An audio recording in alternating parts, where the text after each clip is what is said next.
Бүгін біз сіздермен кардиогенді шок туралы талқылайтын боламыз. Кардиогенді шоктың именно патогенезі, кардиогенді шок дегеніміз не, ол қалай пайда болады және қандай себептерден ол туындайды деген сұрақтарға жауап беретін боламыз. Кардиогенді шок дегеніміз ол жүрек жеткілікті мөлшерде қанды алады, бірақ жүрек оны шығара алмауын айтамыз. Яғни бізге жүрекке жеткілікті мөлшерде бізге қан келіп жатыр, бірақ ол шыға алмай жатқандықтан кардиогенді шок пайда болады. Мұның 4 негізгі себептері бар. Ол біріншісі кардиогенді аритмия немесе жүректік аритмия, екіншісі кардиогенді қақпақтық дисфункция, үшіншісі ол бізде кардиомиопатия және төртіншісі ол миокард инфарктісі. Яғни әрқайсысына енді тоқталып кетсек, біріншісі жүректік аритмия. Жүректік аритмия ол бізде екі түрлі жағдайда орын алады. Яғни ол ауыр брадикардия түрінде болуы мүмкін. Яғни жүрек жиырылу жиілігі төмендейді ол кезде. Жүректің жиырылу жиілігі азайған кезде ол жүректің лақтырылуы немесе выброс дейді, оны төмендетеді. Яғни аз жүрек лақтырылуы болады. Ары қарай ол бізде сонымен қатар жүрек аритмиясы ауыр тахикардия түрінде де болуы мүмкін. Ол диастола уақытын азайтады, яғни жүрек жеткілікті мөлшерде босаңсымайды. Сондықтан сол қарыншаның толу уақыты төмендейді. Бұл төмендегендіктен ары қарай бұл тікелей инсульт көлемін төмендетеді. Тікелей инсульт көлемі төмендегеннен кейін, басқаша айтқанда, артериялар арқылы қанды айдай алмайды. Бұл жүректің лақтырылуының төмендеуіне алып келеді. Енді екіншісі ол жүректің кардиогенді қақпақтық дисфункциясы.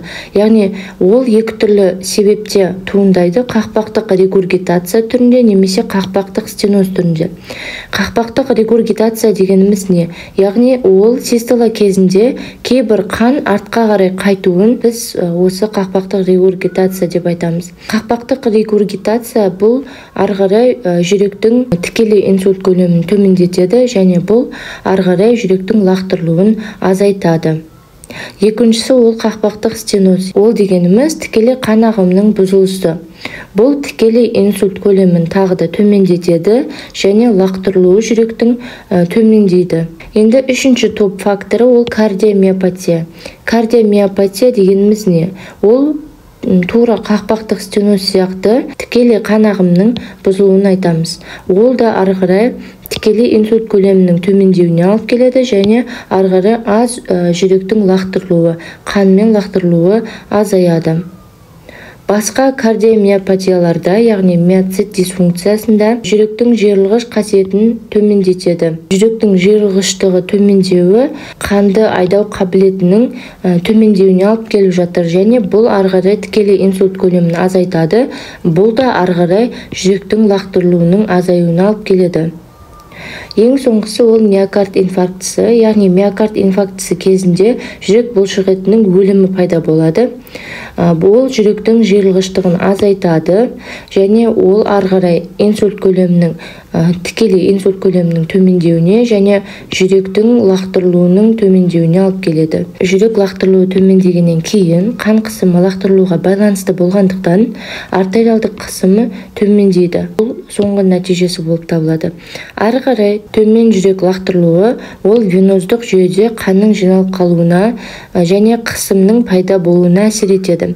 Осылайша оң қарыншадағы қан оң жүрекшеге және жоғарғы қуыс венасына қайтадан қайтады. Бұл ары қарай мойындық венада қысымның пайда болуына және сонымен қатар мойындырық венаның ісінуіне алып келеді. Ары қарай перифериялық веналардың гидростатикалық қысымы артқаннан кейін сұйықтық веналардан шығарылады. Осылайша перифериялық ісіну пайда болады. Сонымен қатар бізде сол қарыншадағы қан да өкпеге қайтады. Бұл өкпелік қан қысымының жоғарылауына алып келеді. Ол өкпелік ісінуге алып келеді. Ол ары қарай өзінде ентігу және тахипнояға алып келеді. Жүрек сонымен қатар компенсация ретінде, яғни жүректің жиырылу жылдамдығын арттырады. Ол тахикардияға алып келеді. және органдардың жеткіліксіз мөлшерде перфузиясы, яғни жеткіліксіз мөлшерде қанмен қамтамасыз етілуі теріге, миға, жүрекке және бүйректерге әсер етеді. Теріге әсер еткен кезде теріде өмірге қажетті, яғни органдарға қанды сақтап қалу үшін бүкіл дене, аяқ, қол барлығында вазоконстрикция орын алады.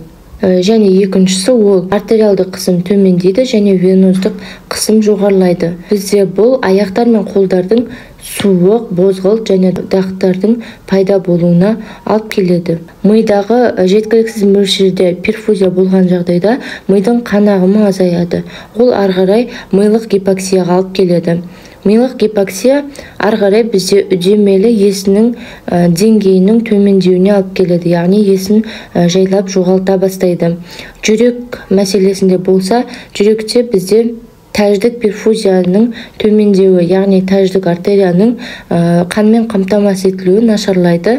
Ол миокард ишемиясына немесе ауыр дәрежеде болса, пульс болмай адамның жүрек тоқтауына алып келеді.